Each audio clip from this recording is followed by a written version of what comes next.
Dear friends, आज हम लोग पढ़ने वाले हैं बिंदुसार के बारे में। आशा करते हैं कि पिछला क्लास आप लोगों को अच्छा लगा होगा। और आज जो है मौर्य वंश के जो दूसरे सम्राट थे यानी कि चंद्रगुप्त मौर्य के पुत्र बिंदुसार के बारे में जानेंगे। तो बिंदुसार के साथ साथ अशोक, बिंदुसार के जो पुत्र थे अशोक, उनके बारे में भी जानेंगे। और इनका जो शासन था वो 298 से लेकर के 273 ईसा वर्ष पूर्व तक इन्होंने शासन किया था बिंदुसार ने। ठीक है, 298 ईसा वर्ष पूर्व। और कौन थे? तो चंद्रगुप्त मौर्य के पुत्र थे। ठीक है, इनको अन्य नाम से भी जाना जाता है, जैसे शत्रु विनाशक कहिए, अमित्रघात या एनवे डिस्ट्रॉयर, अमित्रघात के नाम से जाना जाता है। ठीक है, अमित्रघात की उपाधि इन्हें मिली थी। भद्रसार, वायु पुराण में इनके नाम का उल्लेख भद्रसार के रूप में मिलता है। वहीं अगर जैन धर्म के अकॉर्डिंग, जैन धर्म के अनुसार देखें तो इनका नाम जैन धर्म के लिटरेचर में, साहित्य में सिंहसेन दर्ज मिलता है। 16 राज्यों का विजेता, बौद्ध विद्वान तारानाथ के अनुसार इन्होंने 16 राज्यों पर विजय हासिल की थी। और ये आजीवक संप्रदाय के अनुयायी थे। किस संप्रदाय के? तो आजीवक संप्रदाय के अनुयायी थे। संस्थापक कौन थे आजीवक संप्रदाय के? आजीवक संप्रदाय का जो संस्थापक था वो था मखलीपुत्र गोसाल। कौन था? मखलीपुत्र गोसाल। याद रखते चलना है, बहुत इंपॉर्टेंट है ये कि आजीवक संप्रदाय के अनुयायी कौन थे? तो आपको बिंदुसार, और संस्थापक इस धर्म के आजीवक संप्रदाय के वो थे मखलीपुत्र गोसाल। सीरियन नरेश एंटियोकस ने डायमेकस को भेजा था। तो सीरिया का एक नरेश यानी कि राजा सम्राट होता था एंटियोकस, और उनका राजदूत था डायमेकस, जिनको उन्होंने भेजा था। किन्होंने? तो एंटियोकस ने भेजा था बिंदुसार के दरबार में। और बिंदुसार ने उनसे आग्रह किया था क्या भेजने का? तो मदिरा और अंजीर और साथ में फिलोसफर भेजने की प्रार्थना की थी, अनुरोध किया था बिंदुसार ने। किससे? तो डायमेकस के द्वारा एंटियोकस को संदेश पहुंचवाया था। बिंदुसार की सभा में करीब 500 सदस्यों वाली एक मंत्री परिषद थी, जिसका प्रधान क्या होता था? खल्लाटक था। कौन था? अच्छा, खल्लाटक क्या था?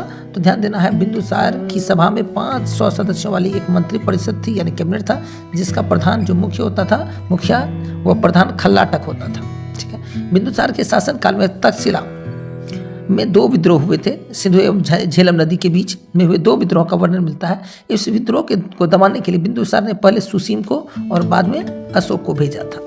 ठीक है, बढ़ते हैं आगे। तो बिंदुसार के शासन काल में जो तक्षशिला में 2 विद्रोह हुआ था, तो पहले अशोक को उसे दबाने के लिए भेजा था और बाद में सुसीम को। ठीक है, अब आगे बढ़ते हैं हम लोग। बिंदुसार के उपरांत जो है 273, जब बिंदुसार की मृत्यु हो गई, और तो 273 से लेकर के 232 ईसा वर्ष पूर्व तक शासन किनके हाथों में था? तो अशोक। तो 273 से लेकर के 232 ईसा वर्ष पूर्व तक किनका शासन? तो अशोक का। तो देखिए 269 ईसा वर्ष पूर्व अशोक मौर्य साम्राज्य का सम्राट बना कब था? 269। और कब से देख रहे? तो 273 से। इससे पहले अशोक अवंती का राज्यपाल था। अवंती, ठीक है, 16 महाजनपदों में से एक, जिसका वह क्या था? गवर्नर रह चुका था। कौन? अशोक। पिता हम लोग जान चुके हैं कि बिंदुसार, और अशोक की माँ का नाम क्या था? सुभद्रांगी। और ये पता चलता है हमको बौद्ध ग्रंथ दिव्यदान के अनुसार। किसके अनुसार? बौद्ध ग्रंथ दिव्यदान के अनुसार इनकी माँ का नाम सुभद्रांगी था। किनकी माँ का नाम? तो अशोक का। पिता तो जान ही रहे। अशोक के अन्य नामों का भी उल्लेख मिलता है, जैसे बात करें अगर मास्की, गुर्जरा, नेथुर एवं उड्डेगोलम लेख के अनुसार इनका नाम अशोक। और कौन सा? मास्की, गुर्जरा, नेथुर और उड्डेगोलम लेख के अनुसार इनका नाम क्या था? अशोक। वहीं कनकनहल्ली शिलालेख जो कर्नाटक से प्राप्त हुआ है, उसमें इनका नाम रानियो अशोक यानी कि राजा अशोक के रूप में मिलता है। पुराण की अगर बात करें तो अशोकवर्धन के नाम से। उसके बाद भ्रावु अभिलेख से अशोक ने स्वयं को मगध का राजा कहा है। किस अभिलेख में अशोक ने स्वयं को महाराजा कहा है? तो भ्रावु अभिलेख में। 1837 में जेम्स प्रिंसेप द्वारा प्राप्त ब्राह्मी लिपि का अभिलेख, जिसमें वर्णन मिलता है देवानाम प्रियदर्शी, जिनका किनके लिए था? या तो अशोक, जूनागढ़ अभिलेख में अशोक मौर्य नाम प्राप्त होता है या मिलता है, दर्ज हुआ था। अगर हम प्लिनी की कथन है, जो प्लिनी है उनकी अगर बात करें, तो मिस्र का राजा फिलाडेल्फस यानी कि टॉलमी द्वितीय ने पाटलिपुत्र में डियानीसियस नाम का एक राजदूत भेजा था। प्लिनी के अनुसार मिस्र का राजा था कौन? फिलाडेल्फस। टॉलमी द्वितीय ने पाटलिपुत्र में, पाटलिपुत्र यानी कि राजधानी, मगध की राजधानी, डियानीसियस नाम का राजदूत भेजा था। अशोक के धार्मिक जीवन को थोड़ा देखते हैं। प्रारंभिक धर्म ब्राह्मण धर्म यानी कि महावंश के अनुपालन में थे। राजतरंगिणी के अनुसार अगर देखें तो ये शैव धर्म को मानते थे। राजतरंगिणी क्या कलहन द्वारा रचित है, इससे हमें कश्मीर के इतिहास का पता चलता है। बौद्ध साहित्य और अहरोरा लेख के अनुसार अगर बौद्ध साहित्य को देखें और अहरोरा लेख, इस दोनों के अकॉर्डिंग अगर देखें तो निग्रोध का उपदेश सुनकर बौद्ध धर्म अपनाया था। निग्रोध के कौन थे? एक बौद्ध भिक्षु थे। उनका उपदेश सुनने के बाद इन्होंने बौद्ध धर्म को अपनाया था और बौद्ध धर्म की दीक्षा इन्होंने किनसे प्राप्त की थी? तो उपगुप्त नामक बौद्ध भिक्षु से। ध्यान देना है, निग्रोध का उपदेश सुनकर के बौद्ध धर्म अपनाया, लेकिन दीक्षा जो लिया था किससे? उपगुप्त नामक बौद्ध भिक्षु से। चलिए, बौद्ध तीर्थ यात्राएं अगर देखें तो बौद्ध तीर्थ यात्राएं इन्होंने राज्य अभिषेक के 10वें वर्ष में ये बोध गया गए थे।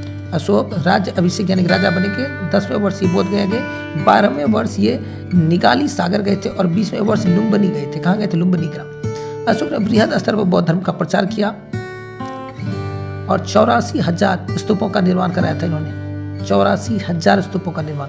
पुत्र महेंद्र और पुत्री संघमित्रा को सिलोन यानी कि तत्कालीन जिसे हम लोग श्रीलंका के नाम से जानते हैं, उस वहाँ पर भेजा था बौद्ध धर्म के प्रचार के लिए। और ये पुत्र महेंद्र यानी कि महेंद्र और संघमित्रा किनके? तो अशोक और देवी के पुत्र थे।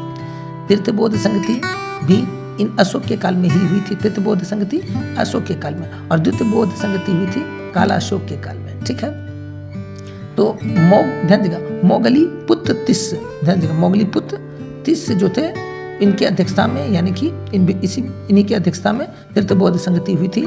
कहाँ? तो पाटलिपुत्र में। और किनके शासनकाल में? तो अशोक के शासनकाल में, सम्राट अशोक के।